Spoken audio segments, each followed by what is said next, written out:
Movie शुरू होती है तो हमें ये सीन दिखाया जाता है कि समुद्र से कुछ अजीबोगरीब क्रिएचर्स निकलकर शहर की तरफ बढ़ रहे हैं और उन्हें पैरासाइट्स का नाम दिया गया है। फिर हम एक आदमी को देखते हैं जो कि अपने कमरे में सोया होता है और उनमें से एक पैरासाइट रेंगता रेंगता उसके कान के अंदर चला जाता है। वो आदमी बहुत तड़पता है और उसके बाद फिर से नॉर्मल होकर सो जाता है। अब हमें एक लड़का दिखाया जाता है जिसका नाम शिंची था। वो रात को अपने कमरे में हेडफोन्स लगाकर गाने सुन रहा होता है। वो पैरासाइट उसके कान में घुसने की कोशिश करता है लेकिन उसे घुसा ही नहीं जाता। अब वो उसके नाक के पास चला जाता है। शिंची को खारिश होती है तो वो समझता है कि वो कीड़ा है तो वो उसे पकड़कर दूर फेंक देता है। वो उसको मारने के लिए आगे बढ़ता है लेकिन तभी वो पैरासाइट उसके हाथ पर काट कर उसके हाथ के अंदर चला जाता है। तभी उसकी मॉम भी वहाँ पर आ जाती है तो वो उनसे कहता है कि देखें मेरे हाथ में कुछ चला गया है। और जब उसकी मॉम उसका हाथ देखती है तो वो बिल्कुल ठीक होता है। अब अगली सुबह हमें दिखाया जाता है कि शिंची नाश्ते के टेबल पर बैठा होता है तो उसे अपने हाथ में बहुत अजीब फील होता है। और फिर दूसरी तरफ हमें वो आदमी दिखाया जाता है जिसके कान में स्टार्टिंग में एक पैरासाइट चला गया था। वो अपनी बीवी के सामने आकर खड़ा होता है और अपना मुंह खोल लेता। उसका मुंह बहुत ही खौफनाक और बहुत ही बड़ा था और वो अपनी बीवी का सर अपने मुंह में लेकर अपना खौफनाक मुंह बंद कर लेता है और ये सब उसी पैरासाइट की वजह से हो रहा था। फिर हमें शिंची दिखाया जाता है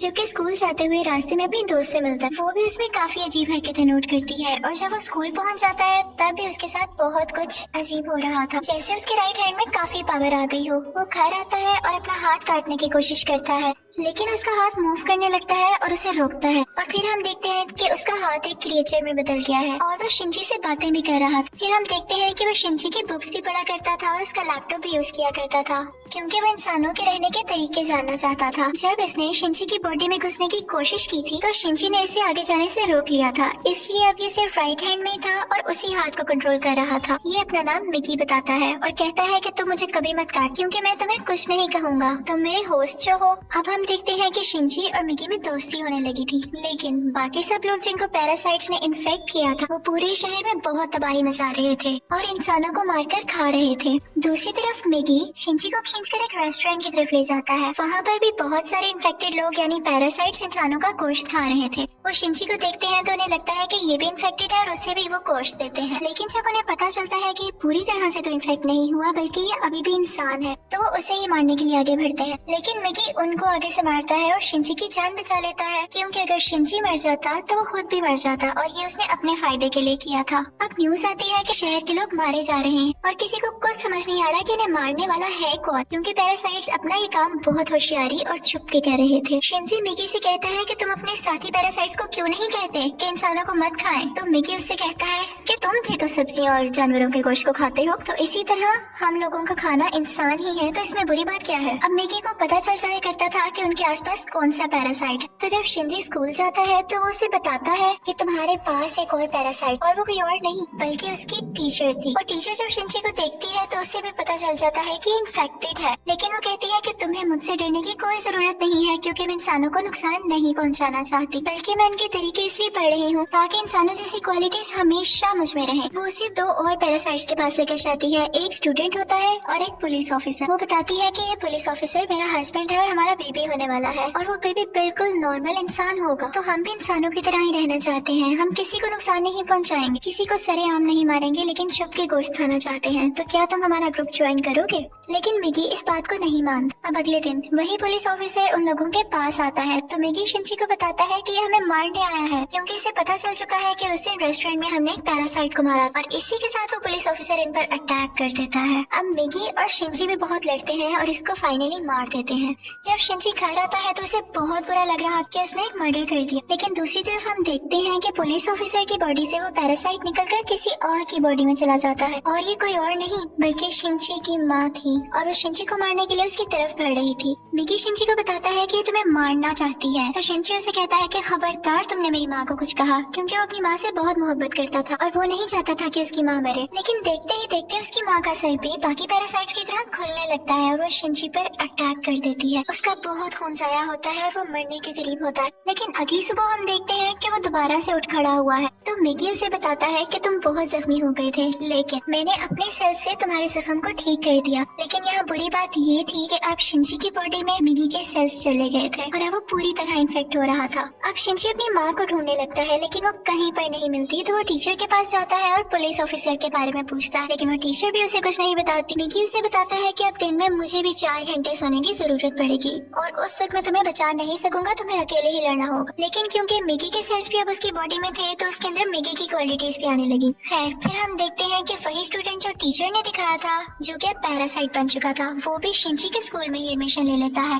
वो शिंची का दोस्त बनने का ड्रामा करता है, लेकिन आहिस्ता आहिस्ता सबको पता चल जाता है कि वो पैरासाइट है और फिर वो स्टूडेंट इन सबको मार देता है। इसके बाद वो शिंची की दोस्त को भी मारने भरता है, लेकिन शिंची अपनी दोस्त को उठाकर बिल्डिंग से जंप लगा देता है। अब वो टीचर वहाँ पर आती है। वो चाहती थी कि स्टूडेंट मर जाए क्योंकि इसकी वजह से उसका राज भी खुल सकता था। वो वहाँ पर ब्लास्ट करती है लेकिन उसे कुछ नहीं होता और फिर पुलिस वहाँ पर आ जाती है, लेकिन वो पुलिस को भी मार देता है। अब मिगी शिंची को बताता है कि वो बिल्डिंग की छत पर है और शिंची दूसरी बिल्डिंग की छत पर जाकर उसे एरो से मार देता है। और उसके बाद वो टीचर के पास जाता है और उस पुलिस ऑफिसर का एड्रेस पूछता है जो कि पैरासाइट था, और टीचर अब उसे एड्रेस दे देती है। उस पुलिस ऑफिसर का पैरासाइट अब भी उसकी माँ के अंदर था, लेकिन यहाँ पर मिगी के सोने का टाइम हो जाता है। तो इसका मतलब ये था कि शिंची को यहाँ पर अकेले ही लड़ना था। उस पैरासाइट को खत्म करने के लिए जैसे तैसे करके वो उसकी गर्दन काट देता है, जिसके बाद उसकी माँ और वो पुलिस ऑफिसर दोनों मारे जाते हैं। फिर हम देखते हैं कि शिंची अपनी दोस्त से हॉस्पिटल मिलने जाता है।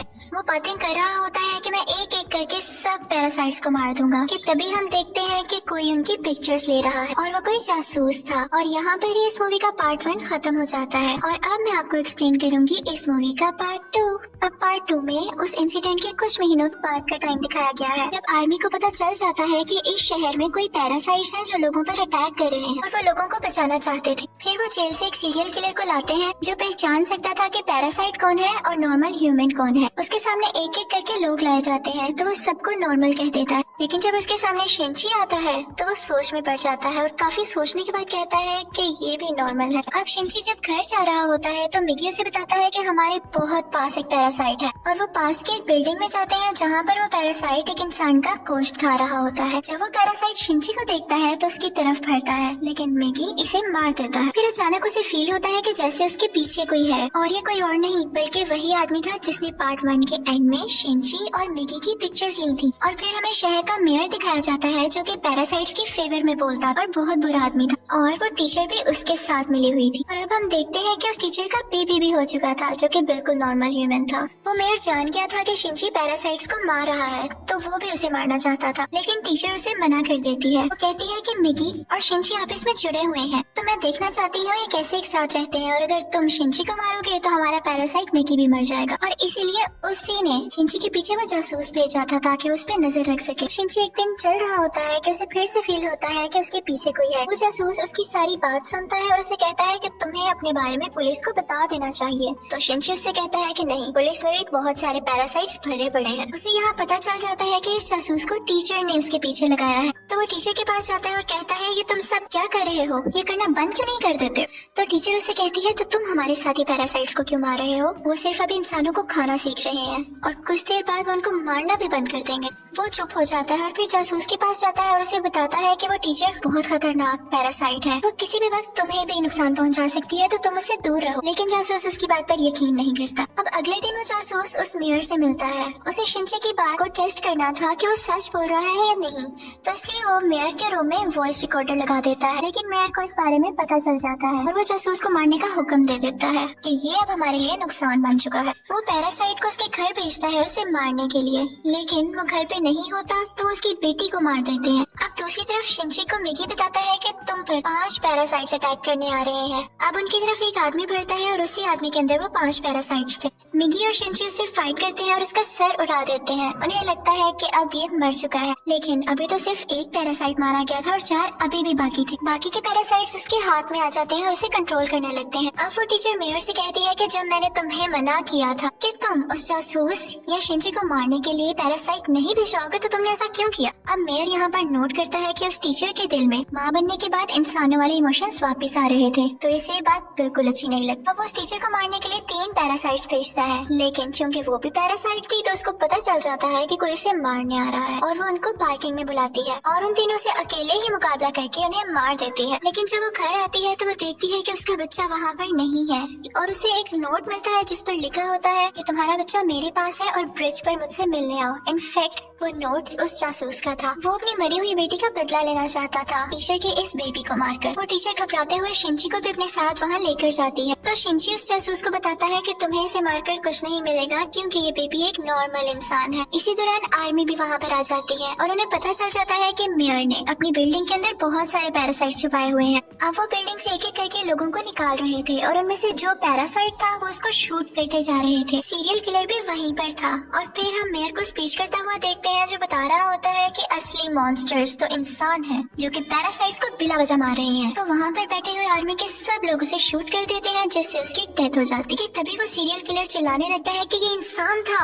ये तो बस पैरासाइट्स का साथ दे रहा था। लेकिन जब वो पीछे मुड़ के देखते हैं तो वही आदमी उनके पीछे खड़ा होता है जिसके अंदर 5 पैरासाइट्स थे। सब उसे शूट करते हैं लेकिन उसे कुछ नहीं होता। फिर हम देखते हैं कि जासूस उस बच्चे को फेंकने ही वाला होता। टीचर जब ये देखती है तो अपने बच्चे को बचाने के लिए उसे मजबूरी में पैरासाइट बनना पड़ता है। वो अपना एक हाथ निकालकर जासूस की चेस्ट में घुसा देती है जिसकी वजह से सबको पता चल जाता है कि वो एक पैरासाइट है। पुलिस उस पर मुसलसल शूट करने लगती है और वो जान गई थी कि अब उसकी जान नहीं बच सकती। तो वो अपना बेबी शिंची को पकड़ाने आती है। जैसे ही वो बेबी शिंची को पकड़ाती है बहुत ज्यादा गोलियां लगने की वजह से उसकी फौरन डेथ हो जाती है। यहाँ पर शिंची को अपनी माँ भी याद आने लगती है और उसमें इंसानों वाली फीलिंग्स दोबारा से आने लगती। अब पुलिस शिंची को अपने साथ इन्वेस्टिगेशन के लिए ले जाती, लेकिन साथ ही उन्हें खबर मिलती है कि उस पैरासाइट ने जिसके अंदर 5 पैरासाइट थे आर्मी को मार दिया है। तो शिंची फौरन से कार लेके वहाँ पे जाता है और वही पैरासाइट उसकी कार को रोककर उसका एक्सीडेंट कर देता है। अब वो जंगल में चला जाता है और मिगी से कहता है कि जब तक तुम मेरे साथ हो उसको पता चल जाएगा कि हम कहाँ हैं, तो तुम मुझसे अलहदा हो जाओ प्लीज। इसी के साथ वो पैरासाइट फौरन वहाँ आ जाता है और उन पर अटैक करने लगता है। अब क्योंकि शिंची और मिगी की काफी दोस्ती हो चुकी थी तो मिगी अपनी कुर्बानी दे देता है, यानी अपनी जान सेक्रीफाइस कर देता है, उसकी बॉडी से अलग हो जाता है और शिंची को वहाँ से भाग जाने का कहता है और मिगी को वो पैरासाइट मार देता है, जिस पर शिंची काफी उदास हो जाता है और फिर अपनी दोस्त के घर की तरफ जाता है। वो उसका बहुत ख्याल रखती है। वो लेटा होता है कि एकदम देखता है कि उसके बाजू में से मिगी का एक और हिस्सा ग्रो कर रहा है और ऐसा इसलिए हुआ क्योंकि जब मिगी ने अपने बॉडी सेल्स से उसकी बॉडी को ठीक किया था तो मिगी के सेल्स भी तो उसकी बॉडी में आ गए थे, इसलिए वो चाहता तो दोबारा ग्रो कर सकता था। शिंची को फील हो गया था कि अब ये दोबारा आ रहा है तो उस पैरासाइट को दोबारा से पता चल जाएगा कि मैं कहाँ हूँ, तो अपनी दोस्त की जान बचाने के लिए उसको बाय कहकर वहाँ से चला जाता है। लेकिन जैसे ही वो बाहर जाता है तो वो पैरासाइट उसे पकड़ लेता है, लेकिन एक फैक्ट्री में पहुंचकर शिंची एक केमिकल रोड उसकी बॉडी में घुसा देता है, लेकिन उसे कुछ नहीं होता। तो वो कहता है कि तुम मुझे क्या समझ रहे हो, मैं तो तुम्हें मारकर बाकी इंसानों को भी मार दूंगा और फिर मैं और बाकी पैरासाइट्स इस दुनिया पर रूल करेंगे। वो उसे मारने ही वाला होता है कि मिगी फौरन से उसकी बॉडी में दोबारा ग्रो कर जाता है और उस पैरासाइट पर अटैक कर देता है। इसी के साथ उसकी बॉडी में कुछ होने लगता है और वो तड़पने लगता है। तो मिगी शिंची को बताता है कि जिस रोड से तुमने इसको मारा उस पर बहुत केमिकल्स लगे हुए और अब पैरासाइट्स इसकी बॉडी पे नहीं रहना चाहते और एक एक करके सब पैरासाइट्स उसकी बॉडी छोड़ देते हैं और अब सिर्फ उसकी बॉडी का ढांचा बाकी रह गया। तो शिंची वो उठाकर नीचे आग में फेंक देता है जिससे फाइनली उसकी डेथ हो जाती है। अब हमें काफी दिन बाद का टाइम दिखाया जाता है जब सब कुछ नॉर्मल हो चुका है। तो मिगी शिंची से कह रहा होता है कि अब जैसा कि इस दुनिया में कोई भी पैरासाइट नहीं रहा तो हमें भी साथ नहीं रहना चाहिए, मैं तुमसे अलग हो जाऊंगा। लेकिन शिंची उसे मना कर देता है तो मिगी खुद ही अपने आप को खत्म कर लेता है और शिंची का हाथ वापस से अपनी फॉर्म में आ जाता है, जिस पर वो काफी उदास हो जाता है और मिगी को मिस करने लगता है। अब हम देखते हैं कि काफी टाइम गुजर गया है और शिंची और उसकी दोस्त अच्छी जिंदगी गुजार रहे थे और वो उस टीचर के बेबी से भी मिलने जाया करते थे कि अचानक हम देखते हैं कि वो सीरियल किलर वापस आ गया था और वो शिंची के दोस्त को किडनैप कर लेता है। वो उसके कान में कहता है कि असली मॉन्स्टर इंसान है, लेकिन शिंची की दोस्त उसे कहती है कि असली मॉन्स्टर तो तुम हो, तुम लोगों को मारते हो। तो इस बात पर वो सीरियल किलर उसको बिल्डिंग से नीचे धक्का दे देता है, लेकिन शिंची फौरन से जाता है और अपना हाथ लंबा करके उसे बचा लेता है और यहाँ पर उसे फील होता है कि उसकी मदद यहाँ पर मिगी ने की है और यहाँ पर मूवी फाइनली खत्म हो जाती है, यानी पार्ट 2 भी। Thank you for watching.